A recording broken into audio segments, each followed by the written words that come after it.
अस्सलाम वालेकुम दोस्तों, आजकल एक शोर सुनते हैं फेमिनिज्म के नाम से। आखिर ये है क्या भला, इसकी हकीकत क्या है और इसे दुनिया में किन मकासद के लिए प्रमोट किया जा रहा है। इसी फेमिनिज्म को तारीख के आईने में देखेंगे इस वीडियो में। आप देख रहे हैं तारीखी मंजरनामा आमरा के साथ। लाइक, शेयर, सब्सक्राइब और घंटी के निशान को दबाना ना भूलें। वजूद ज़न से है तस्वीर कायनात में रंग, माँ, बीवी, बहन, बेटी, इन सब रिश्तों को अगर ज़िंदगी से निकाल दिया जाए तो ज़िंदगी कितनी रूखी फीकी हो जाए। एक तरफ ये रिश्ते ज़िंदगी में हसीन रंग भरते हैं तो दूसरी तरफ बेजा पाबंदियाँ और हक तलफियाँ इन्हें माशरे और अपने प्यारे रिश्तों से मुतनफ़र करने का सबब बनती हैं। नतीजा एक कशीदा सूरत हाल में निकलता है जो कुछ अरसे से हमारे माशरे में देखने को मिल रही है। इसमें कुछ मसाइल तो दर हकीकत माशरे में मौजूद हैं, मगर कुछ जानबूझकर पैदा किए गए हैं ताकि नौजवान नस्ल अपने मज़हब, कल्चर और रस्म रिवाज से दूर हो जाए।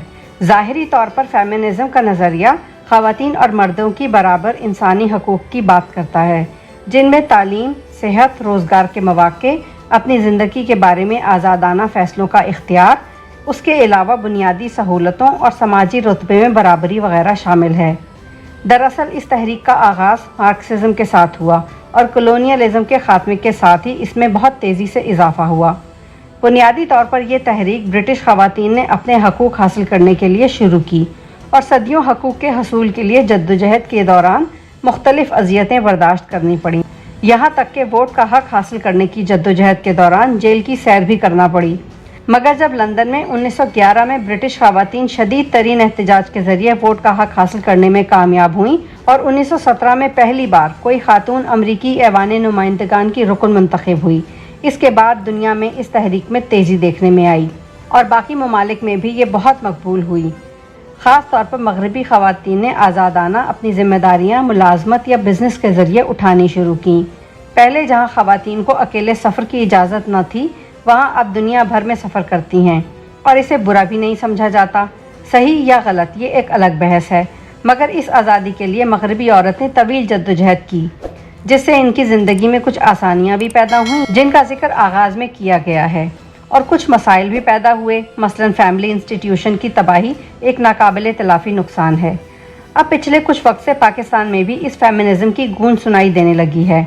बहुत सी NGOs इस सिलसिले में सरगर्म दिखाई देती हैं, जिन पर वक्तन फ़वक्तन गैर मुल्की फंडिंग का इल्ज़ाम भी लगाया जाता है, मगर फिर भी पाकिस्तान में हर नए साल इसकी गूंज में इजाफा देखने को मिल रहा है।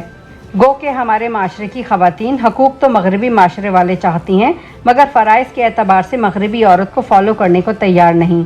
ये बात दुरुस्त है कि बाज़ माशरों में औरतों को दूसरे दर्जे के शहरी के तौर पर ट्रीट किया जाता है, जिसमें किसी हद तक हमारा अपना मुल्क भी शामिल है। बहुत से मामलात में औरत को वो अहमियत नहीं दी जाती जिसकी वो हकदार होती है।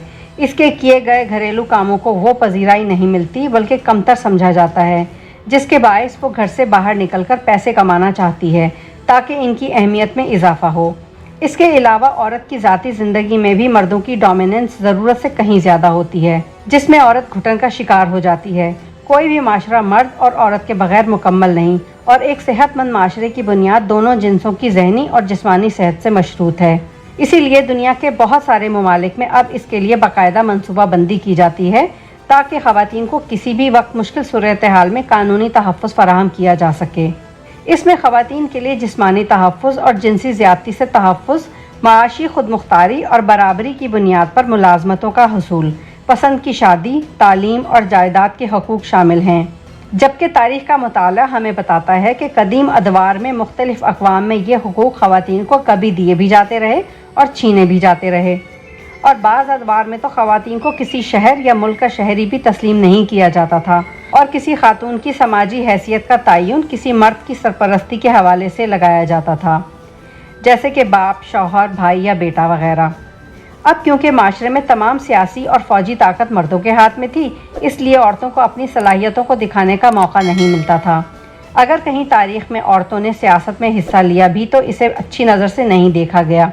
जैसे नूरजहां ने जब जहांगीर की नाअहली के सबब सियासत में हिस्सा लिया, मुग़ल उमरा ने इस पर सख्त नापसंदीदगी का इजहार किया। इस किस्म के रवैयों के बायस औरतें तारीख़ में जगह ना बना सकीं और यूँ माशरे में इनकी हैसियत कमतर होती चली गई। ना तो कोई खातून किसी किस्म की कोई कानूनी कार्रवाई कर सकती थी और ना ही जायदाद खरीदने और बेचने का इख्तियार रखती थी, اور عملی طور پر غلاموں اور خواتین کی حیثیت میں کچھ خاص فرق نہیں تھا۔ اسلام کی آمد سے پہلے بھی عورتوں کے حالات عرب معاشرے میں کچھ خاص بہتر نہ تھے۔ انہیں بچے پیدا کرنے اور شوہر کی خدمت گار سے زیادہ کی حیثیت حاصل نہ تھی۔